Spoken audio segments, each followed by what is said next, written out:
ലേവ്യപുസ്തകം 18-ാം അധ്യായം. യഹോവ പിന്നെയും മോശെയോട് അരുളിച്ചെയ്തത്, നീ ഇസ്രായേൽ മക്കളോട് പറയേണ്ടതെന്തെന്നാൽ, ഞാൻ നിങ്ങളുടെ ദൈവമായ യഹോവയാകുന്നു. നിങ്ങൾ പാർത്തിരുന്ന മിസ്രയീം ദേശത്തിലെ നടപ്പുപോലെ നിങ്ങൾ നടക്കരുത്. ഞാൻ നിങ്ങളെ കൊണ്ടുപോകുന്ന കനാൻ ദേശത്തിലെ നടപ്പുപോലെയും അരുത്. അവരുടെ മര്യാദ ആചരിക്കരുത്. എൻ്റെ വിധികളെ അനുസരിച്ച് എൻ്റെ ചട്ടങ്ങളെ പ്രമാണിച്ചു നടക്കണം. ഞാൻ നിങ്ങളുടെ ദൈവമായ യഹോവയാകുന്നു.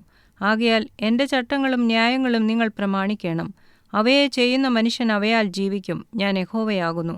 നിങ്ങളിൽ ആരും തനിക്ക് രക്തസംബന്ധമുള്ള യാതൊരുത്തരുടെയും നഗ്നത അനാവൃതമാക്കുവാൻ തക്കവണ്ണം അവരോട് അടുക്കരുത്.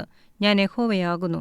നിന്റെ അപ്പൻ്റെ നഗ്നതയും അമ്മയുടെ നഗ്നതയും അനാവൃതമാക്കരുത്. അവൾ നിന്റെ അമ്മയാകുന്നു. അവളുടെ നഗ്നത അനാവൃതമാക്കരുത്. അപ്പൻ്റെ ഭാര്യയുടെ നഗ്നത അനാവൃതമാക്കരുത്. അത് നിന്റെ അപ്പൻ്റെ നഗ്നതയല്ലോ.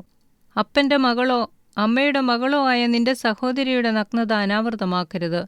വീട്ടിൽ ജനിച്ചവരായാലും പുറമേ ജനിച്ചവരായാലും അവരുടെ നഗ്നത അനാവൃതമാക്കരുത്. നിന്റെ മകൻ്റെ മകളുടെ നഗ്നതയോ മകളുടെ മകളുടെ നഗ്നതയോ അനാവൃതമാക്കരുത്. അവരുടെ നഗ്നത നിന്റേതു തന്നെയല്ലോ.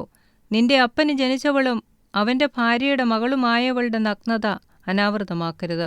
അവൾ നിന്റെ സഹോദരിയല്ലോ. അപ്പൻ്റെ സഹോദരിയുടെ നഗ്നത അനാവൃതമാക്കരുത്. അവൾ അപ്പൻ്റെ അടുത്ത ചാർച്ചക്കാരത്തിയല്ലോ. അമ്മയുടെ സഹോദരിയുടെ നഗ്നത അനാവൃതമാക്കരുത്. അവൾ നിന്റെ അമ്മയുടെ അടുത്ത ചാർച്ചക്കാരത്തിയല്ലോ.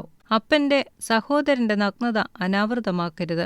അവൻ്റെ ഭാര്യയോട് അടുക്കുകയുമരുത്. അവൾ നിന്റെ ഇളയമ്മയല്ലോ. നിന്റെ മരുമകളുടെ നഗ്നത അനാവൃതമാക്കരുത്. അവൾ നിന്റെ മകൻ്റെ ഭാര്യയല്ലോ.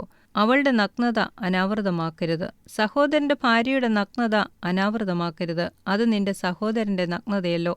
ഒരു സ്ത്രീയുടെയും അവളുടെ മകളുടെയും നഗ്നത അനാവൃതമാക്കരുത്. അവളുടെ മകൻ്റെയോ മകളുടെയോ മകളുടെ നഗ്നത അനാവൃതമാക്കുമാറ് അവരെ പരിഗ്രഹിക്കരുത്. അവർ അടുത്ത ചാർച്ചക്കാരല്ലോ. അത് ദുഷ്കർമ്മം. ഭാര്യ ജീവനോടിരിക്കുമ്പോൾ അവളെ ദുഃഖിപ്പിപ്പാൻ അവളുടെ സഹോദരിയുടെ നഗ്നത അനാവൃതമാക്കുമാറ് അവളെ കൂടി പരിഗ്രഹിക്കരുത്. ഒരു സ്ത്രീ ഋതുനിമിത്തം അശുദ്ധമായിരിക്കുമ്പോൾ അവളുടെ നഗ്നത അനാവൃതമാക്കുമാറ് അവളോടടുക്കരുത്. കൂട്ടുകാരൻ്റെ ഭാര്യയോടുകൂടെ ശയിച്ച് അവളെക്കൊണ്ട് നിന്നെ അശുദ്ധനാക്കരുത്. നിന്റെ സന്തതിയിൽ ഒന്നിനെയും മോലേക്കിന് അർപ്പിച്ച നിന്റെ ദൈവത്തിൻ്റെ നാമത്തെ അശുദ്ധമാക്കരുത്. ഞാൻ യഹോവയാകുന്നു. സ്ത്രീയോടെന്ന പോലെ പുരുഷനോടുകൂടെ ശയിക്കരുത്. അത് മ്ലേച്ഛത. യാതൊരു മൃഗത്തോടും കൂടെ ശയിച്ച് അതിനാൽ നിന്നെ അശുദ്ധനാക്കരുത്. യാതൊരു സ്ത്രീയും ഒരു മൃഗത്തോടുകൂടെ ശയിക്കേണ്ടതിന് അതിൻ്റെ മുമ്പിൽ നിൽക്കുകയുമരുത്. അത് നികൃഷ്ടം. ഇവയിൽ ഒന്നുകൊണ്ടും നിങ്ങളെ തന്നെ അശുദ്ധരാക്കരുത്. ഞാൻ നിങ്ങളുടെ മുമ്പിൽ നിന്ന് നീക്കിക്കളയുന്ന ജാതികൾ ഇവയിലൊക്കെയും തങ്ങളെ തന്നെ അശുദ്ധരാക്കിയിരിക്കുന്നു. ദേശവും അശുദ്ധമായി തീർന്നു. അതുകൊണ്ട് ഞാൻ അതിൻ്റെ അകൃത്യം അതിന്മേൽ സന്ദർശിക്കുന്നു. ദേശം നിന്റെ നിവാസികളെ ഛർദ്ദിച്ചു കളയുന്നു.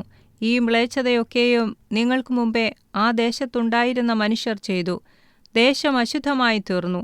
നിങ്ങൾക്ക് മുമ്പേ ഉണ്ടായിരുന്ന ജാതികളെ ദേശം ഛർദ്ദിച്ചു കളഞ്ഞതുപോലെ നിങ്ങൾ അതിനെ അശുദ്ധമാക്കിയിട്ട് നിങ്ങളെയും ഛർദ്ദിച്ചു കളയാതിരിപ്പാൻ നിങ്ങൾ എൻ്റെ ചട്ടങ്ങളും വിധികളും പ്രമാണിക്കണം. ഈ മ്ലേച്ഛതകളിൽ യാതൊന്നും സ്വദേശിയാകട്ടെ നിങ്ങളുടെ ഇടയിൽ പാർക്കുന്ന പരദേശിയാകട്ടെ ചെയ്യരുത്. ആരെങ്കിലും ഈ സകല മ്ലേച്ഛതകളിലും ഏതെങ്കിലും ചെയ്താൽ അങ്ങനെ ചെയ്യുന്നവരെ അവരുടെ ജനത്തിൽ നിന്ന് ഛേദിച്ചു കളയണം. ആകയാൽ നിങ്ങൾക്ക് മുമ്പേ നടന്ന ഈ മ്ലേച്ഛ മര്യാദകളിൽ യാതൊന്നും ചെയ്യാതെയും അവയാൽ അശുദ്ധരാകാതെയും ഇരിപ്പാൻ നിങ്ങൾ എൻ്റെ പ്രമാണങ്ങളെ പ്രമാണിക്കണം. ഞാൻ നിങ്ങളുടെ ദൈവമായ യഹോവയാകുന്നു.